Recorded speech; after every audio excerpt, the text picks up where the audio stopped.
ಒಂದು godown ಕಟ್ಟಿಸುವಂಥ DCC ಬ್ಯಾಂಕ್ದು ಕೂಡ ಸಾಧ್ಯ ಇದೆ.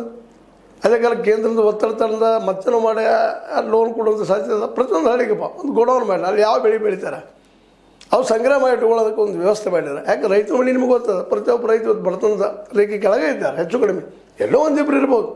ಅಬ್ಜಾಧೀಶರು ಕೋಟ್ಯಾಧೀಶರು ಯಾರಿಲ್ಲ. ನಮ್ಮ ಕಾರ್ಪೊರೇಟರ್ ಹಂಗೆ ಬಂಡವಾಳಶಾಹಿಗಳಂಗೆ ಪಾಳೆಗಾರರು ಸ್ವಲ್ಪ ಏನೋ ಇದ್ದಾರೆ, ಲಕ್ಷಾಧೀಶರು ಇದ್ದಾರೆ, ಒಂದು ಎಲ್ಲೋ ಒಬ್ಬ ಕೋಟ್ಯಾಧೀಶರು ಇರ್ಬೋದು.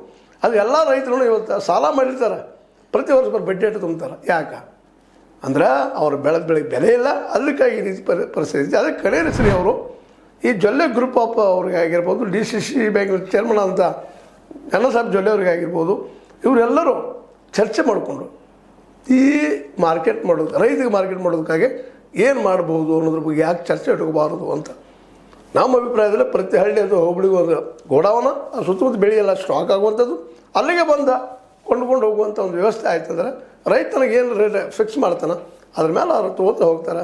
ಮತ್ತು ಪಾಪ ಬೆಳೆದ ಬೆಳೆಯನ್ನು ತೊಗೊಂಡು 10-20 ಟನ್ ಅಥವಾ 10 ಕ್ವಿಂಟಲ್ಲ ಭತ್ತ ಗೋಧಿ ಮತ್ತಿನ ತೊಗೊಂಡು ಹೋಗು ಮಾರ್ಕೆಟ್ ಇದ್ರೊಳಗೆ ಮಾರ್ಕೆಟ್ ರೇಟ್ ಡೌನ್ ಆಗ್ತಿರ್ತದೆ. ಹಾಗೆ ಇಟ್ರೊಳಗೆ ಮತ್ತು ಅಲ್ಲೇ ಇಡಬೇಕಾಗ್ತದೆ ಮಾರ್ಕೆಟಲ್ಲಿ APMC ಒಳಗೆ. ಯಾಕೆ ಹೊಳೆ ತರಕ್ಕೆ ಆಗೋದಿಲ್ಲ, 10 ಟನ್ ಗಟ್ಟಲೆ 10 ಕ್ವಿಂಟಲ್ ಗಟ್ಟಲೆ ಬರ್ತದೆ. ಅದನ್ನೆಲ್ಲ ಹೊಳೆ ತರಲಿಕ್ಕೆ ಆಗೋದಿಲ್ಲ ಒಬ್ಬ ಸಣ್ಣ ರೈತಗೆ.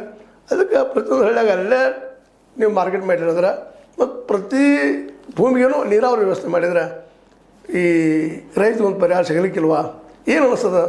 ನಮ್ಮ ಅಜ್ಜನ ಅವರ ಅಂತ ಗಣೇಶ್ರೀ ಅವರು ಹೇಳಿ ಜೊತೆಗೆ ನಮ್ಮ ಜೊಲ್ಲೆ ಗ್ರೂಪ್ ಆಫ್ ದ ನಿಜವಾದ ಏನಪ್ಪ ಅಂದ್ರೆ ಒಬ್ಬ ಹೋರಾಟಗಾರ ಜೊಲ್ಲೆ ಅವರು ಈ ದಿಶೆಯಲ್ಲಿ ಚಿಂತನೆ ಮಾಡಲಿ ಅನ್ನುವಂಥ ಮಾತನ್ನು ಮಾತಾಡ್ತಾ ಇದೆಲ್ಲ ರಾಜಕಾರಣ ಮಾಡಬೇಕಾಗಿದೆ ಇವತ್ತು. ಯಾಕೆಂದರೆ ರೈತ ಉಳಿಬೇಕಾಗಿದೆ, ರೈತ ಉಳಿಬೇಕು, ಅವು ಬದುಕಬೇಕು, ಅವು ಮಾರ್ಕೆಟ್ ಆಗಬೇಕು.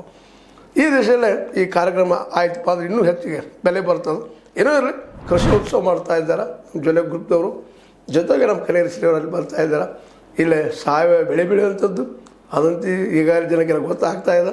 ಪಾಳೆಕಾರರ ಶೂನ್ಯ ಬಂಡವಾಳದ್ದು ಆಗಿರ್ಬೋದು, ಪುಕುಕ ಅವರ ಅದು ಶೂನ್ಯ ಬಂಡವಾಳದಾಗಿರ್ಬೋದು. ಇಂಥ ಮಾಡಲಿ, ಜೊತೆಗೆ ಮಾರ್ಕೆಟಲ್ಲಿ ಏನು ಮಾಡ್ತಾರೆ ಅನ್ನೋ ಪ್ರಶ್ನೆಗೆ ಉತ್ತರವನ್ನು ಕನೇರಿ ಅವರಾಗಿರ್ಬೋದು ನಮ್ಮ ಸಾಹೇಬ್ ಜೊಲ್ಲೆ ಅವರು ಕೊಡುವಂಥದ್ದಾಗಲಿ ಅಂತ ಹೇಳ್ತಾ ಇದು ನಿಮ್ಮ ಲೈಕ್ ಆಗಿರ್ಬೋದು. ಲೈಕ್ ಮಾಡಿ ಶೇರ್ ಮಾಡಿ ಕಮೆಂಟ್ ಮಾಡಿ ಜೊತೆ ಸಬ್ಸ್ಕ್ರೈಬ್ ನಿಲ್ಲಿಸೋದು 16 ನ್ಯೂಸ್ ಅರ್ಥ ತಿಳಿಸಿ ತರಬೇಕು. ಸುತ್ತದ ಕೈಗೊಂಡು ವಂದನೆಗಳು.